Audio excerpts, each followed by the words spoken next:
ನೋಡಿ ಯಾವ ರೀತಿ ಈ ರಸ್ತೆ ಹದಗೆಟ್ಟು ಹೋಗಿದೆ ಅನ್ನೋದನ್ನು ನೀವು ನೋಡ್ಬೋದು. ದೃಶ್ಯಾವಳಿಯಲ್ಲಿ ಯಾವ ರೀತಿ ಈ ರಸ್ತೆ ಹದಗೆಟ್ಟು ಹೋಗಿದೆ ಅನ್ನೋದನ್ನು ನೋಡ್ಬೋದು. ನೋಡಿ ಗಾಡಿ ಸಂಚರಿಸಬೇಕಾದ್ರೆ ಎಷ್ಟೊಂದು ತೆಗ್ಗು ಗುಂಡಿಗಳಿವೆ. ಈ ರೀತಿ ರಸ್ತೆ ಹದಗೆಟ್ಟು ಹೋದರೆ ವಾಹನ ಸವಾರರು ಮತ್ತು ಬೈಕ್ ಸವಾರರು ಯಾವ ರೀತಿ ತಿರುಗಾಡಬೇಕು ಅನ್ನೋದನ್ನು ನೀವು ನೋಡ್ಬೋದು.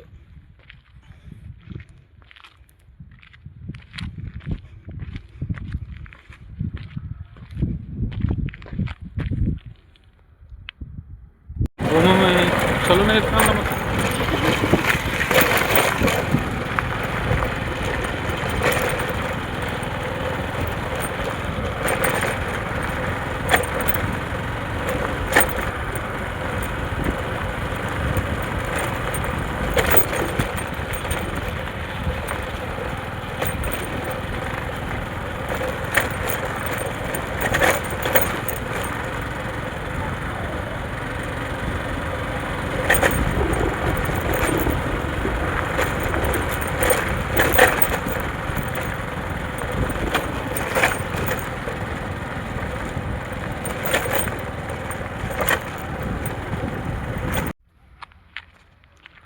ನಮಸ್ಕಾರ.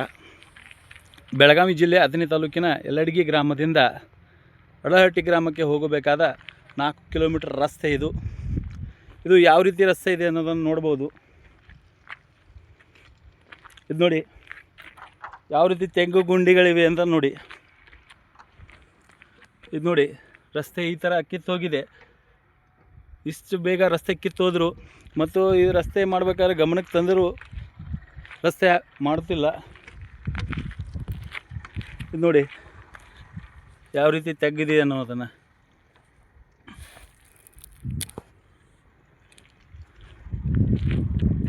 ಇಲ್ಲಿ ಅಡಹಟ್ಟಿ ಗ್ರಾಮದಿಂದ 4 ಕಿಲೋಮೀಟ್ರ್ ಚರಿಸಬೇಕಾದ ರಸ್ತೆ ಇದು.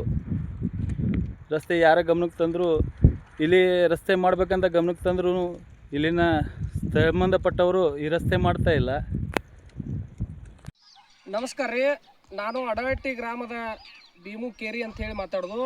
ನಮ್ಮ ಅಡಹಟ್ಟಿ ಗ್ರಾಮದ ರಸ್ತೆ ಸಂಪೂರ್ಣ ಹದಗೆಟ್ಟಿದ್ದು ಯಲ್ಲಡಗಿ ಕ್ರಾಸ್ದಿಂದ ಸಿಂಧೂರ ಕ್ರಾಸದವರೆಗೆ ಸಂಪೂರ್ಣ ಈ ಥರ ಗಚ್ಚಿಗೆ ಬಿದ್ದಿದೆ. ಇದಕ್ಕೆ ಸಂಬಂಧಪಟ್ಟ ಅಧಿಕಾರಿಗಳು ಮತ್ತು ನಮ್ಮ ಸ್ಥಳೀಯ ಶಾಸಕರು ಶೀಘ್ರದಲ್ಲಿ ಡಾಂಬರೀಕರಣವನ್ನು ಮಾಡಬೇಕಂತ ತಮ್ಮಲ್ಲಿ ನಾನು ಮೊದಲಿಗೆ ವಿನಂತಿಯನ್ನು ಮಾಡ್ಕೋತಾ ಇದ್ದೇನೆ.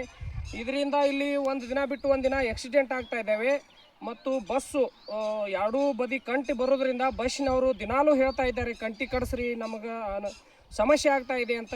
ದಯವಿಟ್ಟು ನಾನು ಮತ್ತೊಮ್ಮೆ ಕೇಳ್ಕೊತಾ ಇದ್ದೇನೆ, ಅಧಿಕಾರಿಗಳು ಮತ್ತು ಸ್ಥಳೀಯ ಶಾಸಕರಾದಂಥ ಯಲ್ಲಡಗಿ ಕ್ರಾಸದಿಂದ ಸಿಂಧೂರು ಕ್ರಾಸದವರೆಗೆ ಸಂಪೂರ್ಣ ಡಾಂಬರೀಕರಣ ಮಾಡಬೇಕಂತ ತಮ್ಮಲ್ಲಿ ಕೈ ಮುಗಿದು ನಾನು ಅಡಹಟ್ಟಿ ಗ್ರಾಮದ ಪರವಾಗಿ ನಾನು ಕೇಳ್ಕೊತಾ ಇದ್ದೀನಿ ಮತ್ತೊಮ್ಮೆ.